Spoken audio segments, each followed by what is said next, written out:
ይህ ኢትዮጵያ ቴሌቪዥን ነው።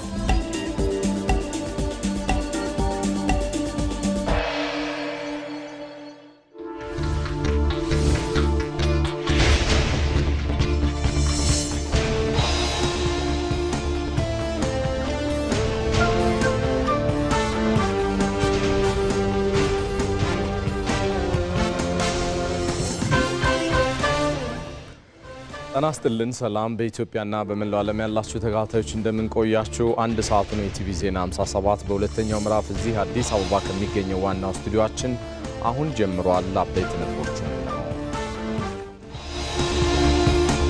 ሐሳብ የለውጥ ኃይል፣ ምሁራን ደግሞ የለውጥ ወኪሎች መሆናቸውን ጠቅላይ ሚኒስትር አብይ አህመድ ተናገሩ። ጠቅላይ ሚኒስትሩ የአዲስ አበባ ዩኒቨርሲቲ 75ኛ ዓመት የምስረታ በዓሉን በማስመልከት የዩኒቨርሲቲው ባዘጋጀው የውይይት መድረክ ላይ ጽሑፍ አቅርበዋል። አዲስ አበባ ሕፃናትን ለማሳደግ ምቹ ከተማ የማድረጉ ሥራ ውጤት እያስገኘ ስለመሆኑ ከንቲባ አዳነች አቤቤ ገለጹ።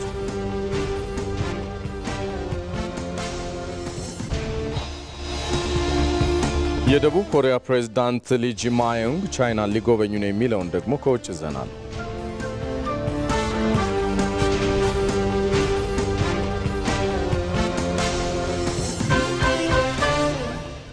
እኔ ሰለሞን ኃይለ ኢየሱስ ነኝ። አብራችሁን ዝለቁ። የጋራ ሀገራዊ ትርክት ለምን፣ እንዴት፣ በማን ከጥር 3 እስከ 5 2018 ዓ.ም በዚህ አንኳር ጉዳይ ላይ የሀገራችን የስልጣኔና ንግድ መናገሻ በሆነችው ጅማ ላይ በስፋት ሊመክር ቀጠሮ ይዟል። በዚህ ታላቅ መድረክ ልሂቃን፣ የፖለቲካ መሪዎች፣ ታዋቂ ሰዎች፣ የሀገር ሽማግሌዎችና የሃይማኖት አባቶች የጋራ ሀገራዊ ትርክት ለምን፣ እንዴት፣ በማን ብለው ይወያያሉ። ለሀገርና ለትውልድ የሚሆን የጋራ ሐሳብንም ያነሳሉ።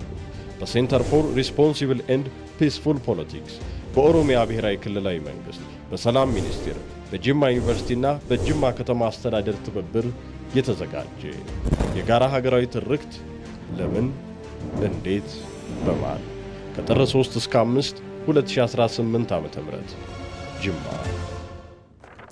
ቀዳሚ ወደ ሆነው ዘገባ አሻገራለሁ። ጠቅላይ ሚኒስትር አብይ አህመድ የአዲስ አበባ ዩኒቨርሲቲ 75ኛ ዓመት የምስረታ በዓሉን በማስመልከት ዩኒቨርሲቲው ባዘጋጀው የውይይት መድረክ ላይ ጽሑፍ በማቅረብ ተሳትፈዋል። ጠቅላይ ሚኒስትሩ ይህንኑ አስመልክቶ በማህበራዊ ትስስር ገጻቸው ባሰፈሩት መልእክት ታዲያ ሐሳብ የለውጥ ኃይል ነው፣ ምሁራን ደግሞ የለውጥ ወኪሎች ናቸው ሲሉ ገልጸዋል።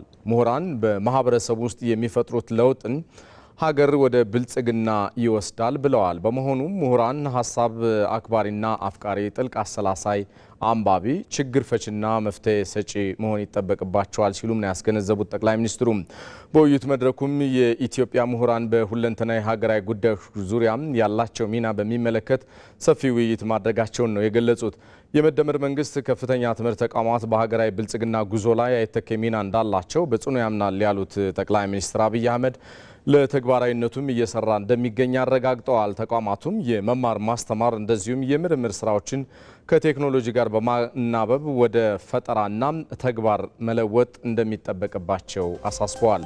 ይህም የኢትዮጵያን ብልጽግና በተደመረ አቅም ለማፋጠን ሚናው ከፍተኛ ስለመሆኑ ነው ጠቅላይ ሚኒስትር አብይ አህመድ በማህበራዊ ትስስር ገጻቸው ያሰፈሩት።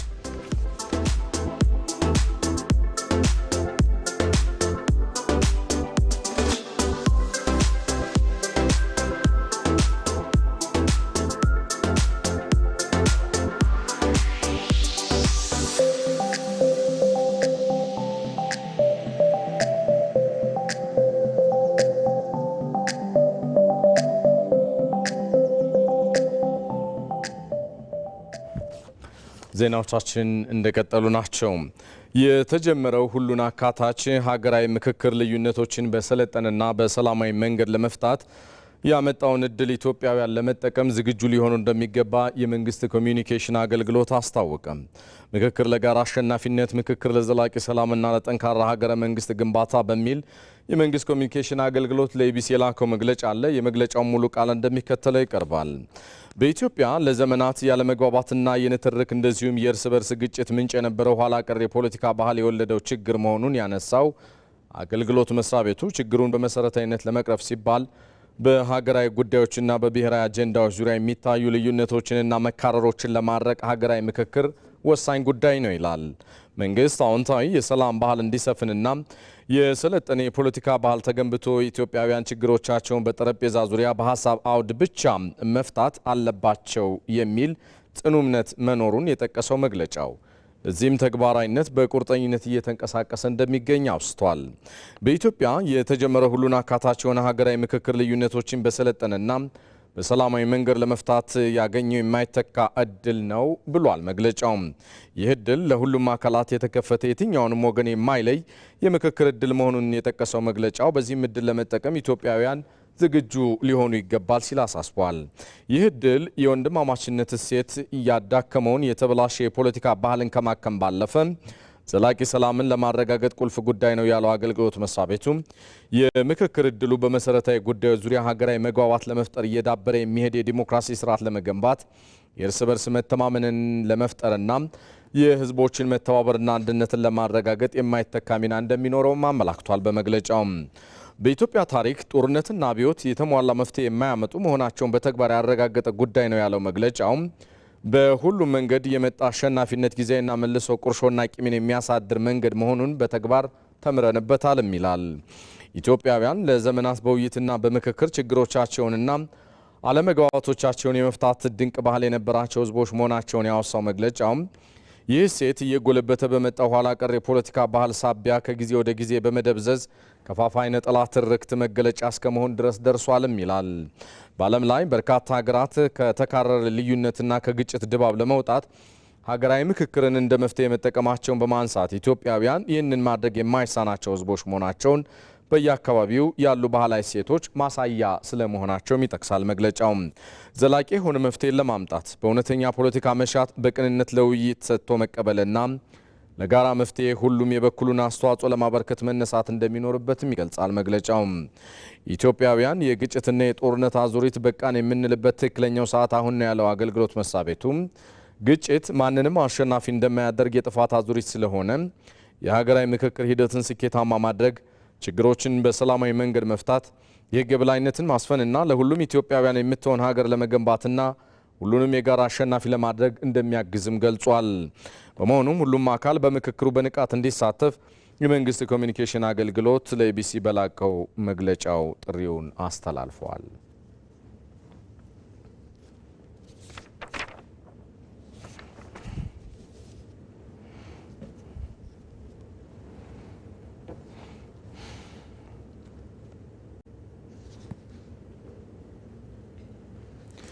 የመደመር መንግስት በቱሪዝም ዘርፉ አዳዲስ መዳረሻዎችን በማልማትና የስራ ዕድል በመፍጠር ተጨማሪ አቅም ፈጥሮ እየሰራ ይገኛል። ፕሮጀክቶቹ የቱሪዝም ዘርፉን ከማነቃቃት ባለፈም ሁሉንም ያካተተ ልማት በመከወን የሀገር ገጽታንም እየቀየሩ ናቸው። ቶማስ ኃይሉ በጉዳዩ ዙሪያ ተከታዩን ይዟል። የተባበሩት መንግስታት የዓለም ቱሪዝም ድርጅት UNWTO መረጃ እንደሚያሳየው ከሆነም አፍሪካ የዓለምን 30% የሚሆን የቱሪዝም ሀብት ብትይዝም ተጠቃሚነቷ ግን ከ5 በመቶ በታች ነው። ኢትዮጵያ ለሌሎች የሚተርፍ እንዲሁም ከፍተኛ ገቢ መፍጠር የሚችል እምቅ የቱሪዝም ሀብት ቢኖራትም እስከ ቅርብ ጊዜ ድረስ ግን በሚገባው ልክ አልተጠቀመችበትም። የመደመር መንግስት በብዝሃ ኢኮኖሚ ግንባታ በትኩረት እየሰራባቸው ካሉ ዘርፎች መካከል ቱሪዝም አንዱ ነው። ስለዚህም ተስፋን መትከል፣ አቧራን ማራገፍ እንዲሁም ውበትን መግለጥ ብሎ ባህላዊ ተፈጥሯዊና ሰው ሰራሽ የቱሪስት መስህቦችን በማልማት መስራት መጀመሩ ቱሪዝሙ ምን ያህል ተስፋ የተሰነቀበት ሀገራዊ ጉዳይ እንደሆነ ለማየት ይቻላል። በመሆኑም ከቤተ መንግስት የተጀመረው የፓርክ ስራ እያንዳንዱን የኢትዮጵያን ክልል አዳርሷል። በዚህም በገበታ ለሸገር፣ በገበታ ለሀገር፣ በገበታ ለትውልድ ፕሮጀክቶች አዲስ የቱሪስት መዳረሻዎችን በማልማትና የነባር መዳረሻውን እድሳት በስፋት በማከናወን የቱሪዝም ፍሰቱን እንዲጨምር እንዲሁም ለኢኮኖሚ የሚያበረክተውንም ድርሻ እንዲያድግ አስችሏል።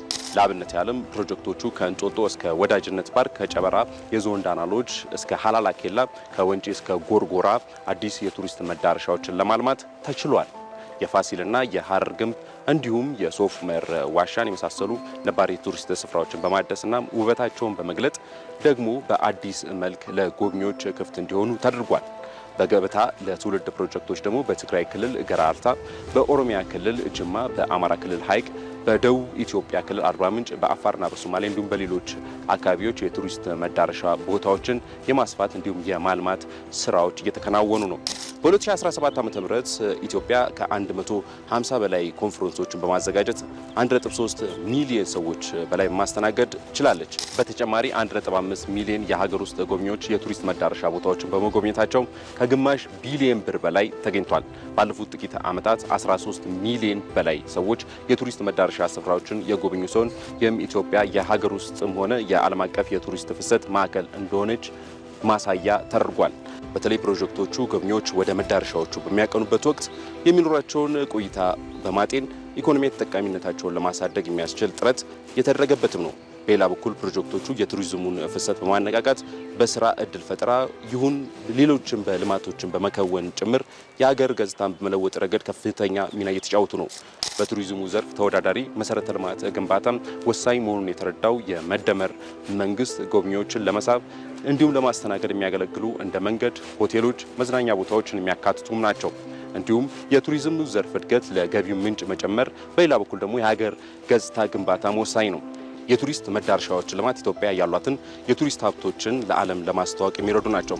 በተለይ እምቅ የጎብኚዎች መስህብ ከሚሆኑ ነገር ግን እንደ ተራ አቧራ ለብሰው የተደበቁ እንቁዎችን አቧራቸውን በማራገፍ ውበታቸው እየተገለጡ በመሆኑ የሀገር ውስጥና የውጭ ጎብኚዎችን ፍሰት ከመጨመር በዘለለ በአንድ በኩል የመንፈስ እርካታን ሲያረጋግጥ፣ በሌላ በኩል ግን ኢኮኖሚው መሰረት መሆን ጀምሯል። በመሆኑም ኢትዮጵያ ያሏትን ምቹ የቱሪስት ምህዳሮችን በመጠቀም ሀገራችን በከፍተኛ ሁኔታ ለማስተዋወቅ መስራት ጊዜው የሚጠይቀው ጉዳይ ሆኗል። ዜናዎቻችን እንደቀጠሉ ናቸው። አዲስ አበባ ህጻናትን ለማሳደግ ምቹ ከተማ የማድረጉ ስራ ውጤት እያስገኘ ስለመሆኑ ከንቲባ አዳነች አቤቤ ገለጹ። በከተማዋ ውስብስብና ከፍተኛ የአካል ጉዳት ያጋጠማቸው 177 ህጻናት የዊልቸር ድጋፍ ተደርጎላቸዋል። ዘጋቢያችን ይመራደም ተከታትሎታል።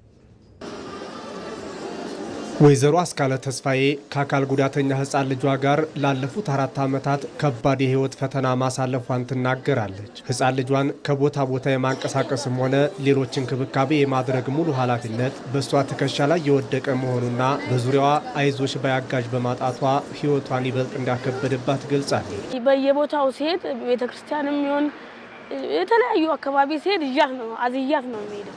ያው 4 ዓመት አልፏታል። ትምህርት ቤት አልገባችም።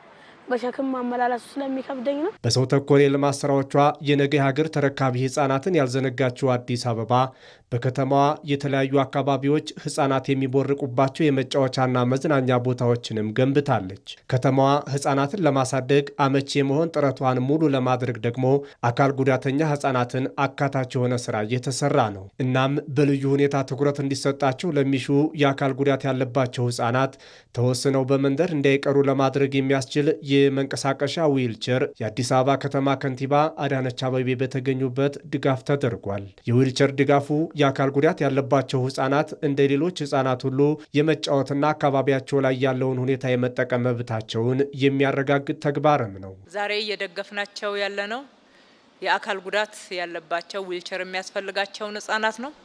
ሌሎች ፍላጎትም ያላቸው አሉ። እንደዚሁ በየደረጃው እየደረስናቸው እንሄዳለን። ተባብረን አብረን ከሰራን ለነኚህ ህጻናት መድረስ ከባድ አይደለም።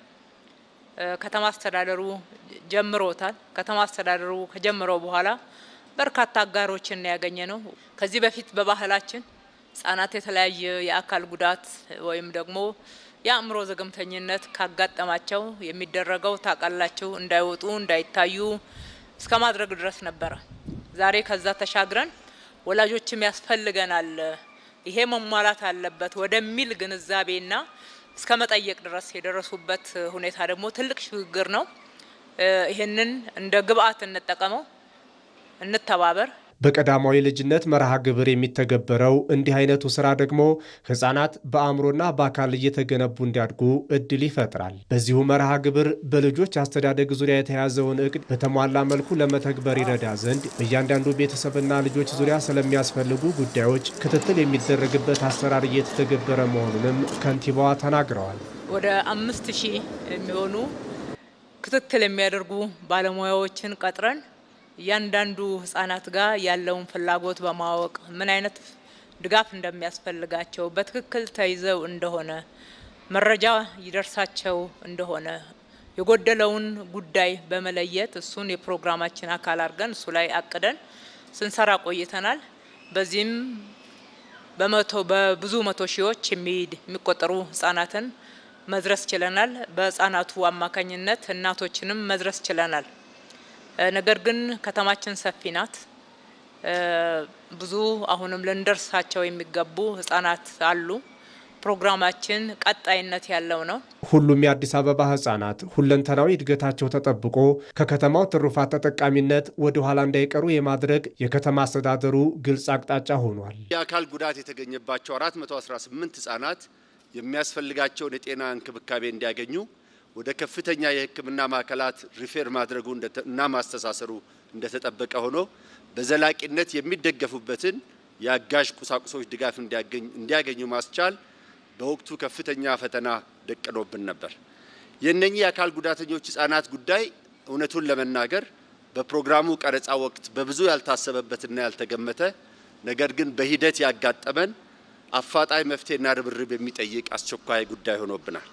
በዚህም ክብርት ከንቲባ በስቲሪንግ ኮሚቴ ስብሰባ በሰጡት አቅጣጫ መሰረት አጋር የሚሆኑ አካላትን የማስተባበርና ድጋፍ የማሰባሰብ ርብርብ ለማድረግ ባዘጋጀነው መድረክ ከ6 አጋር ድርጅቶች የትብብር ስምምነት በመፈራረም ልዩ ድጋፎችን ሞቢላይዝ ለማድረግ ስንሰራ ቆይተናል። በዚህም መሰረት የአዲስ አበባ ከተማ አስተዳደር ከክሊንተን የጤና ተደራሽነት ኢኒሼቲቭ ጋር በመተባበር 177 ዊልቸርን የአካል ጉዳት ላለባቸው ህጻናት ማስረከብ ተችሏል። እንዲህ አይነቱ ለሁሉም ህጻናት እኩል የመሆን ተግባርም የሚደነቅ መሆኑና በአርአያነት ሊወሰድ የሚገባውም ነው። በከተማችን እየተተገበረ በሚገኘው የቀዳማዊ ልጅነት መርሃ ግብር Early Childhood Development ECD ኢኒሼቲቭ ፕሮግራም በወላጆችና በህፃናት ህይወት ላይ እያስመዘገቡ ላለው ዘርፈ ብዙ አመርቂ ለውጦች ያለኝን ታላቅ አድናቆት ለመግለጽ እወዳለሁ።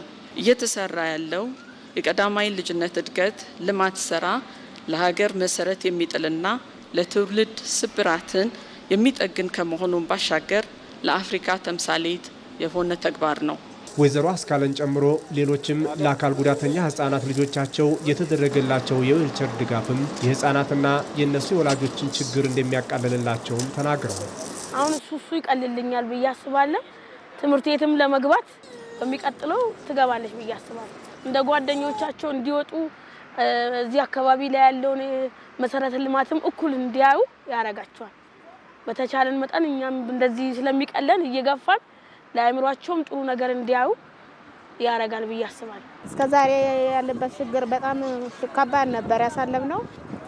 ሁሉ ነገር አዝያን ነበር ማረግ የሚሰራ የነበረው ሆነ ነገር ለመውሰድ የነበረው አዝያት ካልሆነ ዳንስ አትወስድም ነበር። አሁን ግን እግዚአብሔር ይመስገን ለመጫወት ራሱ በጣም አሪፍ ነው። እዚህ ላይ ሆነ መጫወት ትችላለች፣ እየሄደች መጫወት ትችላለች። ትምህርት ቤት በፊት አዝያት ነበር አድርሻት አዝያት ነው የሚወስዳት የነበረው። ካሁን በኋላ ግን በዚህ ትሄዳለች፣ በዚህ ትመጣለች፣ ችግር የለባትም። እዛው ምንም በዚሁ ትጠቀማለች ማለት ነው። መዲኗ አዲስ አበባ ህጻናትን ለማሳደግ ምርጧ የአፍሪካዊት ከተማ እንድትሆን በተለያዩ ጥረቶች እየተሰራችም ነው። አዲስ አበባን ከዋና ዋና መንገዶች ጋር ለማስተሳሰር ሲባል እየተገነቡ ያሉ የመንገድ ፕሮጀክቶች የትራፊክ ፍሰትን ከማሳለጥ በተጨማሪም ኢኮኖሚያዊ ፋይዳቸው ከፍተኛ ነው። በኢትዮጵያ መንገዶች አስተዳደር እየተገነቡ ያሉት የእንጦጦ ፍተሻ ሱሉልታ እንደዚሁም የእንጦጦ ማርያም ጉለሌ እጽዋት ማዕከል የመንገድ ፕሮጀክቶች ግንባታቸው እየተፋጠነም ይገኛል። ዘጋቢያችን አባዲ ወይናይ በጉዳዩ ዙሪያ ተከታዩን አሰናድቷል። የኢትዮጵያ መንገዶች አስተዳደር የዓለም ገና መንገድ ጥገና ዲስትሪክት አዲስ አበባን ከዋና ዋና መንገዶች ጋር የሚያስተሳስሩ ከፍተኛ ጠቀሜታ ያላቸው የመንገድ ግንባታ ፕሮጀክቶች እያከናወነ ይገኛል። ከፕሮጀክቶቹ መካከል የእንጦጦ ፍተሻ ሱሉልታ የመንገድ ግንባታ ፕሮጀክት አንዱ ነው። ፕሮጀክቱ 20.3 ኪሎ ሜትር ርዝመት ያለው ሲሆን 50 ሜትር ስፋትም አለው። ግንባታው በቅርቡ የተጀመረው መንገዱ ደረጃውን ጠብቆ ለማከናወን ስራዎች በስፋት እየተከናወኑ ነው። ባለ 2 ሌን ሮዶች ሆኖ 4 በመሮድ ማርኪንግ ያለው ጠቅላላ 50 ሜትር ስፋት መንገድ ነው። የኮሪደር የሳይክል ሌን የግሪን ስትሪፕ የእግረኛ መንገድን ጨምሮ 50 ሜትር ስፋት ያለው መንገድ ነው። 20.3 ኪሎ ሜትሩ በዓለም ገና ዲስትሪክት የተሰጠን የ5.2 ኪሎ ሜትር ነው። ከዛ ውስጥ የ2.2 ኪሎ ሜትሩን የአፈር ቆረጣ ስራ የድጋፍ ግንብ ስራ እነሱ እነሱ ላይ እየሰራን ያለው።